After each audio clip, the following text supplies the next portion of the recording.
BFM Business, BFM Crypto, le club. Sandra Gandoin. Bonjour à tous, je suis ravie de vous retrouver aujourd'hui pour ce club BFM Crypto dans ce cadre exceptionnel au pavillon d'Armenonville à Paris pour parler d'investissement. C'est l'événement, comme vous le savez, tout pour investir et pour finalement sacraliser cette journée un peu particulière d'investissement sur BFM Business. Je reçois tout au long de cette émission Éric Larchevêque, bonjour. Bonjour. Ravi de vous avoir, Éric, sur ce plateau. Vous êtes entrepreneur, vous êtes investisseur, vous êtes cofondateur de Ledger, vous êtes aussi le patron du domaine L'Archevêque où vous dispensez des week-ends de formation pour les entrepreneurs, on va y revenir. Bref, vous êtes plein de projets aujourd'hui en ce moment. D'ailleurs, dans quelques jours, il me semble qu'il y a une date importante. Vous allez annoncer votre nouveau projet. Je cite un projet entrepreneurial radical. Est-ce qu'on peut savoir de quoi il va s'agir ? Alors non, pas du tout, on ne peut pas en savoir. Je vais tout annoncer, tout dire le 24 novembre. Ce sera à partir de 18h30. Il y aura une retransmission en direct sur ma chaîne YouTube. Donc vous pouvez vous inscrire pour ne pas rater. Ce sera, je pense, une belle keynote un peu à l'américaine. Donc ça va être assez sympa, en tout cas je l'espère. Il se peut que j'essaye plusieurs fois de vous demander de quoi il va s'agir. Alors j'essaierai de rien dire.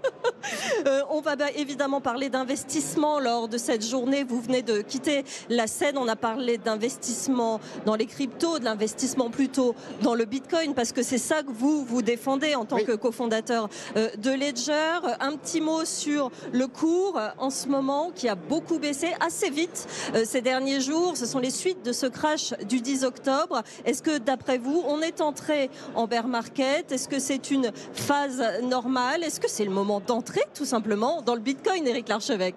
Alors ça fait plus de 10 ans qu'on voit des hauts et des bas. C'est vrai que là, depuis un gros mois, on est un peu sur une sorte de crack du prix du Bitcoin qui a dû perdre dans les 25%. Le plus haut était à 126 000 $. Là, on doit être aux alentours de 92 000 $, je pense, à peu près.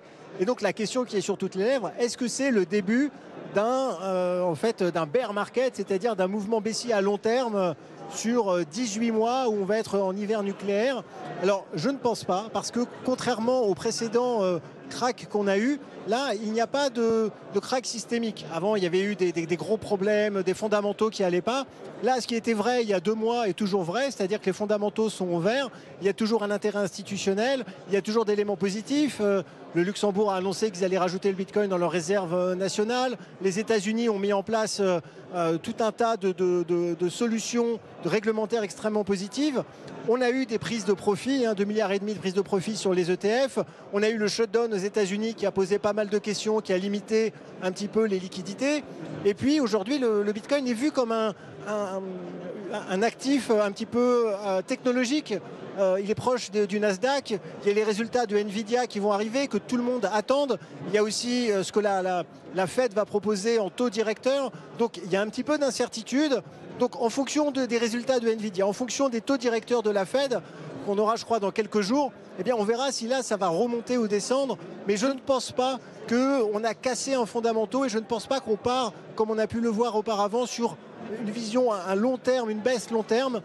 Et moi, ma recommandation, c'est toujours la même, c'est de régulièrement rentrer sur le marché. On sait que le Bitcoin est volatile, qu'il y a évidemment un risque d'investir dans le Bitcoin, mais à partir du moment où on le considère comme un actif à long terme, c'est-à-dire à 5 ans, eh bien, ces histoires de volatilité, on s'en fiche un petit peu. Je vous ai entendu dire Bitcoin, c'est une école de patience dans un monde de dopamine, une sorte de, finalement, d'opération de sécurisation de ses biens. Je vous ai aussi entendu qualifier notre système de grand jeu de dupes. Il y a l'inflation, il y a la dette, il y a l'impression monétaire permanente. Est-ce que ce sont ces arguments-là qui, vous pensez, vont convaincre les futurs investisseurs? On rappelle qu'aujourd'hui, il y a 10% des Français qui détiennent du Bitcoin ou des cryptos dans leur portefeuille. Ce sont les chiffres du début d'année de la DAN. Quels arguments vont pouvoir convaincre dans les mois qui viennent? Alors, les arguments qui vont pouvoir convaincre, c'est le fait qu'au final, tout va mal. La dette continue de grossir, l'inflation est en marche et pour moi le Bitcoin n'est pas un investissement, c'est un aboutissement. C'est-à-dire qu'il ne faut pas le voir comme un actif de spéculation. Alors évidemment on peut le faire et on fait ce qu'on veut, mais dans ce cas on prend des risques. Cependant il faut voir le Bitcoin comme la capacité de pouvoir protéger dans le futur le résultat de son travail, de ses valeurs, de son patrimoine. Et c'est pour ça qu'il est important d'avoir une allocation en Bitcoin et la projeter dans le long terme. Parce que les monnaies fiat, euros, dollars, vont décrocher. La seule manière de pouvoir faire face à la dette, eh bien, ça va être de dévaluer cet argent, en fait, de socialiser la dette. Et si vous ne voulez pas, à la fin, être le pigeon, vous devez vous raccrocher à des éléments de valeur long terme. Et c'est ça ce qu'il faut mettre en place. Oui, c'est difficile aussi, je trouve, d'entendre quand on est français que tout va mal. Alors oui, au niveau politique, il y a une instabilité. Oui, tout n'est pas rose pour les entrepreneurs. On a une fiscalité très forte, mais on a malgré tout des conditions de vie qui sont encore assez stables par rapport à nos voisins. Et en termes d'adoption, est-ce que c'est ça qu'il faut leur dire aux investisseurs français ? Quand je dis que tout va mal, c'est que tout va mal partout. Oui. C'est-à-dire d'un point de vue, je ne qualifiais pas uniquement la France, parce que le Bitcoin c'est global, et on a des vrais sujets sur la dette absolument partout. En France, effectivement, comparé à d'autres pays, on ne va pas dire que tout va mal, on se pose des questions sur le futur. Mais si on a envie que notre système continue, si on est amoureux de notre système social, de santé, d'éducation, même si effectivement aujourd'hui il est un petit peu remis en question et ça ne fonctionne pas non plus très bien, eh bien il faut apporter des solutions. Et on ne peut pas juste continuer que d'aller dans la dette. Et en tout cas, pour tous les individus qui veulent protéger leur futur, je pense qu'il est important de considérer le Bitcoin comme une valeur de réserve à long terme. C'est effectivement un jeu de patience. Il faut se projeter dans le futur. Et c'est un plan B, c'est une échappatoire. C'est comme ça qu'il faut le voir. Une solution si ça va mal. Vous-même, vous avez testé les moments où ça va mal, les moments où on est finalement lâché par sa banque dans certaines circonstances en tant qu'investisseur ou que patron. C'est là que ça peut être vraiment utile. Moi, ça m'est arrivé 2 fois dans ma carrière d'avoir des problématiques avec des banques où finalement, en fait, on croit qu'on possède de l'argent, on croit qu'on possède des actifs, mais ils ne sont pas à nous, on a une créance.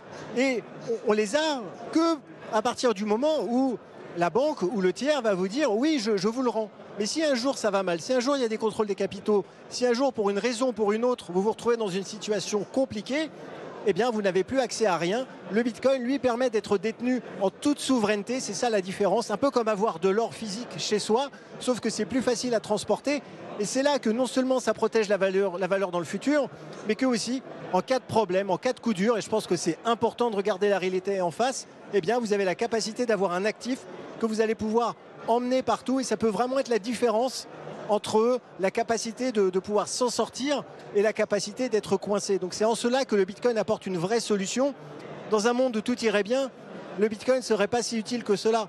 Mais malheureusement, dans un monde où il y a de plus en plus de difficultés à tous les niveaux, il est nécessaire de préparer un plan B. Les professionnels de l'investissement disent aujourd'hui que pour être raisonnable, pas forcément tout mettre évidemment comme vous ou certains. Oui, je ne le recommande à personne, voilà, c'est pas du tout une recommandation. Mais pour être raisonnable, il faut avoir entre 8 et 10% de son patrimoine en Bitcoin. Est-ce que ça vous semble un chiffre cohérent ? Alors ça me semble tout à fait raisonnable. Je pense que c'est une allocation qui est correcte. C'est important de diversifier, mais surtout, c'est bien important de comprendre les risques associés à chacun des actifs. Et pour pouvoir acheter du Bitcoin et le garder dans le long terme et pas craquer quand on a là un décrochage comme on l'a eu, eh bien, il faut non seulement mettre de l'argent qu'on est prêt, entre guillemets, à perdre, c'est-à-dire qu'on est prêt à laisser sur le long terme, et aussi, il est nécessaire de bien comprendre le Bitcoin, parce qu'à partir du moment où vous comprenez un actif, vous pouvez avoir une conviction. Et moi, c'est cette conviction qui me permet de rester extrêmement calme dans la tempête. Vous aviez parlé tout à l'heure d'institutionnalisation, des ETF aussi, des Bitcoin Treasury Companies. Je vous ai entendu dire que ces Bitcoin Treasury Companies qui elles commencent à être nombreuses dans le sillage de stratégies, elles auront un rôle économique dans les années qui viennent dans le développement de Bitcoin. Ah, tout à fait. L'adoption de Bitcoin est compliquée, c'est-à-dire que si on veut détenir du Bitcoin en toute souveraineté, eh bien, il faut consacrer du temps, faire des efforts. Ce n'est pas très compliqué, mais en tout cas, il faut s'y atteler. Et 95 ou même 99% de la population mondiale ne voudra pas le faire. Ça, c'est une évidence.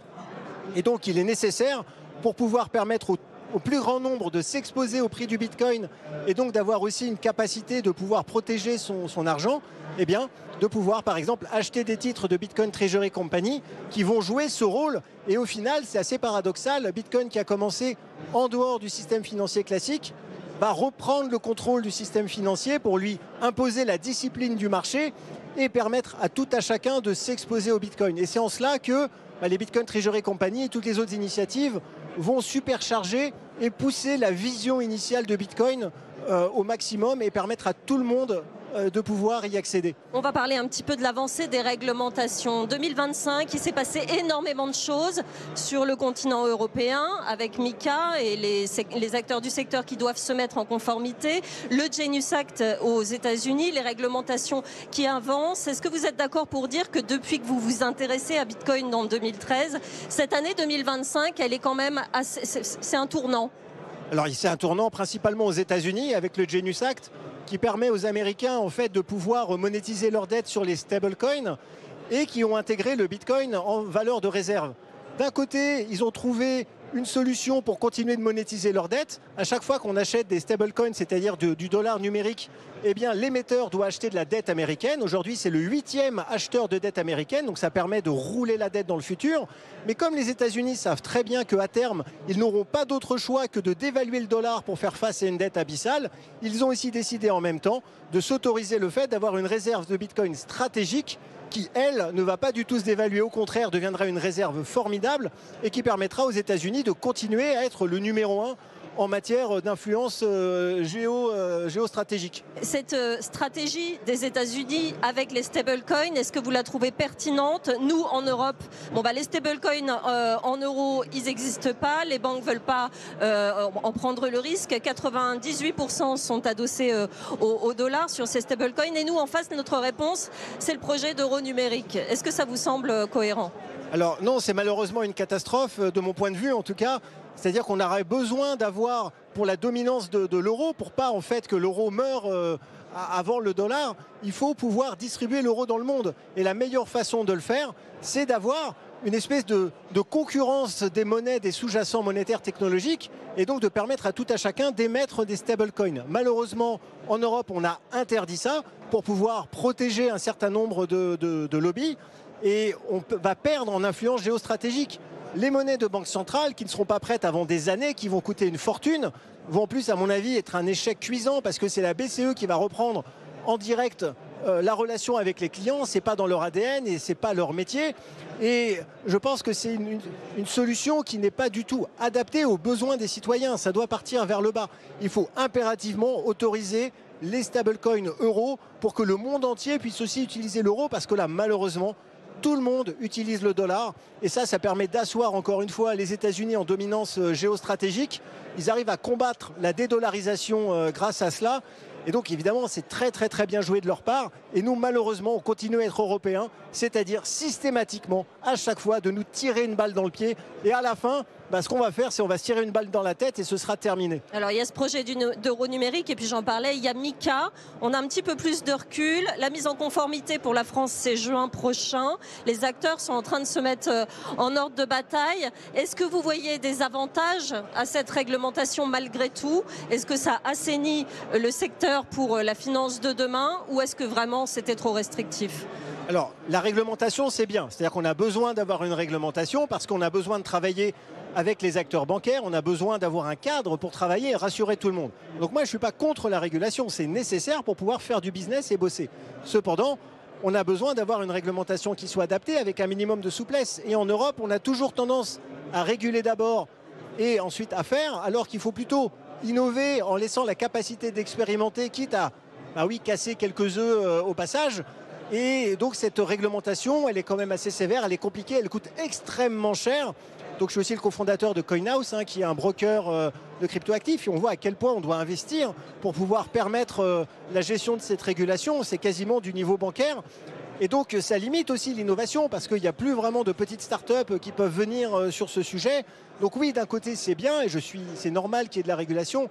Mais de l'autre côté, on a tendance à chaque fois à vraiment y aller à coups de marteau. Et c'est pas au profit de l'innovation et donc pas au profit finalement de pouvoir développer encore une fois un avantage européen. Un avantage européen dans la monnaie, oui, effectivement.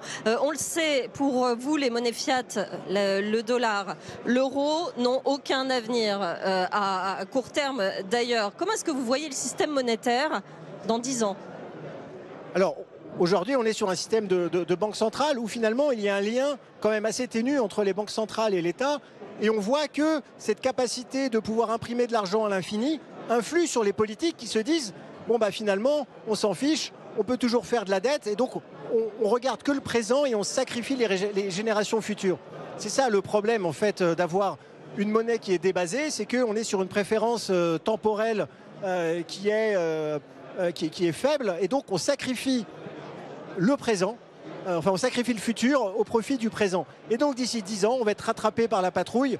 En fait, l'addition, elle arrive et dans 10 ans, je pense qu'on aura en fait une inflation tellement énorme qu'on se retrouvera dans des situations, je ne l'espère pas comme l'Argentine, mais la seule façon de pouvoir à un moment arriver à faire un changement politique, c'est de toucher le fond. Et je pense qu'on touchera le fond à cause de nos systèmes de monnaie fiat actuels, auxquels je ne crois pas. Est-ce que ce sera 5 ans, 10 ans, 20 ans, c'est difficile à dire, mais pour moi, elles sont condamnées. Et donc c'est pour ça qu'il est urgent de se raccrocher à un étalon monétaire sain, stable, à long terme, qui est le Bitcoin, qui lui a une véritable préférence temporelle faible. Mais ça nécessite, parce que je reviens sur le sujet de l'adoption, ça nécessite une énorme éducation. Et on l'a dit tout à l'heure sur scène, quand on va vers le Bitcoin, on commence à comprendre ce que c'est que le système monétaire, le système financier. Mais peu de gens, par exemple en France, ont cette éducation financière. Comment pallier ce manque-là? Alors effectivement, vous avez raison, et on l'a bien vu dans les débats, dans les hémicycles, concernant les différentes taxations où les députés, en fait, les élus n'ont pas de connaissance d'éducation financière de base. Ils confondent le profit, le chiffre d'affaires. En fait, c'est catastrophique. Et donc oui, en France, d'un point de vue général, on a une éducation financière qui est lamentable. Et donc, comment on fait? Eh bien, il faut diffuser de l'éducation. Il faut mettre en place des outils avec de l'impact culturel autour de la capacité de comprendre comment fonctionne bien la finance, l'économie. Ce sont des sujets, moi en tout cas, qui m'intéressent. Ça fait 10 ans que je répète la même chose, qui est comprenez le Bitcoin. J'ai jamais dit investissez, achetez du Bitcoin. J'ai toujours dit comprenez le Bitcoin. Il faut prendre 1 heure, 2 heures pour s'y intéresser. Et parce qu'à partir du moment où on le comprend, eh bien là, ça change tout. Ce n'est pas plus compliqué que ça, finalement. On disait tout à l'heure sur cette scène que les jeunes s'y mettent beaucoup, que la moitié des investisseurs en crypto en France a moins de 35 ans. Ça veut dire que pour eux, finalement, c'est assez simple. Ça veut dire que peut-être l'adoption va passer par cette jeune génération, une autre façon de penser la monnaie. Bien sûr, c'est culturel. C'est-à-dire qu'on a une évolution des générations qui sont de plus en plus digitales, qui vont être nées dans un monde où le Bitcoin est un petit peu une évidence, alors que les plus anciennes générations vont rejeter le Bitcoin en disant que c'est un Ponzi, que... bref. Ça vous agace, Ponzi, hein? Oui, je pense que ça va, on l'entend plus trop maintenant, parce qu'on a quand même pu faire évoluer le débat, et Dieu merci. Mais oui, c'est une question de génération, une question d'éducation, enfin de question culturelle. Et bien sûr que plus ça va aller, plus les nouvelles générations vont s'intéresser au Bitcoin, aux cryptoactifs, et plus aussi les banques, le métier de banque va devoir aussi évoluer pour répondre à la demande de ses clients. Et pareil pour ceux qui proposent des produits d'investissement, les CGP, vont devoir se mettre à jour et aussi proposer des actifs modernes.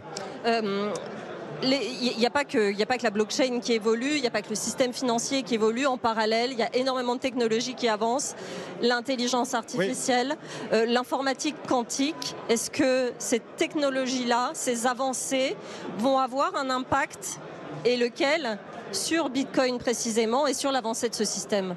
Alors, l'IA va plutôt utiliser Bitcoin comme un outil de règlement et de paiement. Donc les deux vont pouvoir assez bien fonctionner ensemble. Quant à l'informatique quantique, elle peut proposer un risque sur la partie cryptographique de la blockchain, du Bitcoin et d'autres cryptoactifs. Donc là, en gros, on est à peut-être 5 ans, 10 ans de commencer à se poser des questions. Donc, ce n'est pas inéluctable, ce n'est pas une menace d'extinction, parce qu'il y a des solutions. C'est-à-dire qu'on peut tout à fait faire évoluer les algorithmes pour les rendre résistants au quantique. Donc ça va faire partie, je pense, des chantiers du Bitcoin et des autres cryptoactifs dans les années qui vont venir. Mais ce n'est pas quelque chose qui va condamner de manière certaine la crypto. Et je dirais que l'informatique quantique va se poser beaucoup d'autres problèmes sur d'autres sujets technologiques comme la télécommunication, l'encryption, la sécurité d'une manière générale, la protection de la vie privée. Donc ça, pour le coup, l'impact sur la société va être assez important. Je vais vous poser des questions sur ce que c'est qu'entreprendre en France, parce qu'on vous entend aussi sur ça. Vous êtes un grand entrepreneur, vous êtes un grand investisseur. Comment on s'en sort quand on est patron en France en 2025? Est-ce qu'on reste en France? Est-ce qu'on supporte la fiscalité? On sait que les entrepreneurs, depuis plusieurs années, finalement passent les crises les unes après les autres. Quelles sont les clés? Parce que c'est un peu ce que vous faites aussi au domaine de l'archevêque, c'est-à-dire que vous donnez des conseils, vous donnez des tips pour avancer quand on est patron. Oui, tout à fait. J'accompagne des centaines d'entrepreneurs depuis 2 ans pour les aider à briser les plafonds de verre et accélérer leur business, augmenter leurs revenus. Mais d'un point de vue général, entreprendre, oui, c'est très difficile. Ça demande beaucoup de sacrifices. Et on est dans un environnement en France qui est où la taxation du travail, par exemple, est la plus élevée en Europe.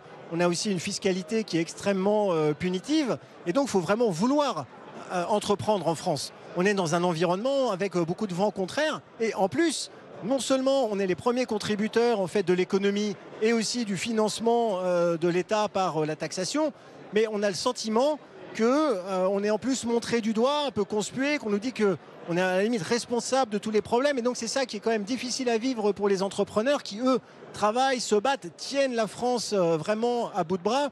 Et donc la solution, c'est pas de partir. Moi, je crée une nouvelle entreprise. Et j'en parlerai le 24, mais je la fais en France. C'est sûr, hein, vous ne voulez pas le dire. Et je la ferai en France, c'est-à-dire que je ne suis pas parti le faire ailleurs. Donc j'ai envie de me battre. Je pense qu'il est encore possible de construire en France, mais il faut aussi faire entendre la voix de la raison, faire entendre la voix de la nécessité d'arrêter de répondre à tous les problèmes par plus de taxation, parce qu'à un moment, effectivement, les entrepreneurs, ceux qui créent de la valeur, ils ont la possibilité de voter avec leurs pieds. Et ça, c'est dramatique. Et si on décourage les jeunes entrepreneurs qui n'ont pas encore construit et qui, eux, vont partir avant d'être dans les statistiques des millionnaires, eh bien là, c'est une fuite qu'on ne voit pas. Et moi, qui suis-je pour leur dire non, ne partez pas? Parce que je vois bien la difficulté et je vois bien qu'il y a d'autres pays qui proposent la capacité en fait d'entreprendre dans de meilleures conditions. Et ça, c'est un vrai sujet, c'est un constat qui est triste. Et ça, je veux me battre pour changer ça en France. Il y a effectivement ce contexte fiscal, ce contexte politique qui est compliqué, qui met une pression sur les entrepreneurs. Et il y a aussi la façon dont on traite l'échec. Vous allez dire aux États-Unis à une banque, j'ai planté 3 boîtes, elle va vous donner de l'argent. Vous faites la même chose en France, vous n'entrerez quasiment pas dans la banque. Est-ce qu'on a assez conscience de l'importance en France de l'échec dans la réussite globale? Alors il y a une différence culturelle absolument gigantesque et énorme entre l'esprit anglo-saxon américain et l'esprit français, où effectivement, si on se plante, on va être montré du doigt, conspué. Et la critique en France est extrêmement facile et arrive très vite. Les gens adorent critiquer, les gens en fait adorent montrer ceux qui ont échoué. Et ça, alors, on peut que le déplorer. Et pour faire évoluer cette mentalité, je pense que ça va prendre du temps parce qu'on est français, on a l'avantage, les inconvénients de nos avantages. Et donc ça fait partie du paysage français. Je pense qu'il est nécessaire de pouvoir montrer en fait l'entrepreneuriat, montrer que c'est difficile. C'est pour ça que des émissions comme Qui veut être mon associé, dont la 6e saison va reprendre sur M6 vos confrères en janvier, montrent ce côté difficile de l'entrepreneuriat. Il faut réconcilier en fait les Français avec l'entrepreneuriat. Il faut vraiment que les Français comprennent qu'il est nécessaire que le travail, que la responsabilité individuelle sont à la source de la capacité de faire évoluer sa propre situation et qu'il ne faut pas attendre des autres. Il faut avant tout travailler soi-même et compter sur soi-même. Je reviens sur Bitcoin. Il a pris 200% en 2 ans. J'aimerais savoir quelle vision vous avez de l'année qui arrive, de 2026 pour ce secteur, pour Bitcoin. Alors je me suis déjà mis au jeu des prédictions. J'avais fait quelques prédictions qui ne se sont pas réalisées. Donc je vais faire attention. Mais pour moi, il est évident qu'à moyen long terme, c'est-à-dire à 5 ans, et ceci n'est pas un conseil en investissement, oui. Je pense que le Bitcoin va dépasser le $1 million. Pourquoi? Parce que le dollar va s'effondrer en fait. Et c'est vraiment ça qui pour moi est inéluctable. Et encore une fois, la raison pour laquelle je m'intéresse au Bitcoin et la raison pour laquelle je pense qu'il est important que tout le monde ancre une partie de son patrimoine au Bitcoin à long terme. Est-ce que ça veut dire que vous croyez réellement que dans quelques années, on ne pourra plus s'acheter un appartement, plein de familles ne pourront plus s'acheter une voiture comme elles le font aujourd'hui à cause de la dépréciation de ces monnaies fiat? Ça va être une vraie difficulté, oui. Et est-ce que ce sera dans 5 ans, dans 10 ans, je ne le sais pas, mais on va se retrouver avec une inflation inévitable. Comment voulez-vous autrement rembourser la dette? On a une dette énorme. Je crois que personne ne se rend compte du montant de la dette et on ne peut pas la rouler. C'est-à-dire qu'à un moment, il faut le budget de remboursement de la dette sera le premier budget de l'État. Ça va devenir insupportable. et on va se retrouver sous tutelle, on va se retrouver sous un contrôle des capitaux. À un moment, il va falloir siffler la fin de la récréation. Et qui va payer? C'est vous, c'est moi, c'est nous tous, ce sont tous les individus, tous les citoyens. Et c'est ça, il faut se protéger de cela et il faut y réfléchir et se poser la question dès maintenant. Éric Larchevêque, entrepreneur, investisseur, cofondateur de Ledger et patron du domaine Larchevêque. Un petit mot peut-être sur ce futur projet dans quelques jours? Toutes les réponses le 24 novembre sur ma chaîne YouTube en direct. J'aurais essayé, Éric Larchevêque. Merci beaucoup d'avoir été avec nous en direct dans ce BFM Crypto, le club sur BFM Business. Cette journée continue avec Guillaume Sommerer, évidemment, à l'antenne pour BFM Bourse. Tout pour investir. L'événement, c'est à suivre sur notre antenne, nos réseaux sociaux, évidemment. Entretien avec Éric Larchevêque à retrouver sur notre appli et sur notre site. Je vous laisse entre les mains de Guillaume Sommerer. Très bonne journée. BFM Business, BFM Crypto, le club.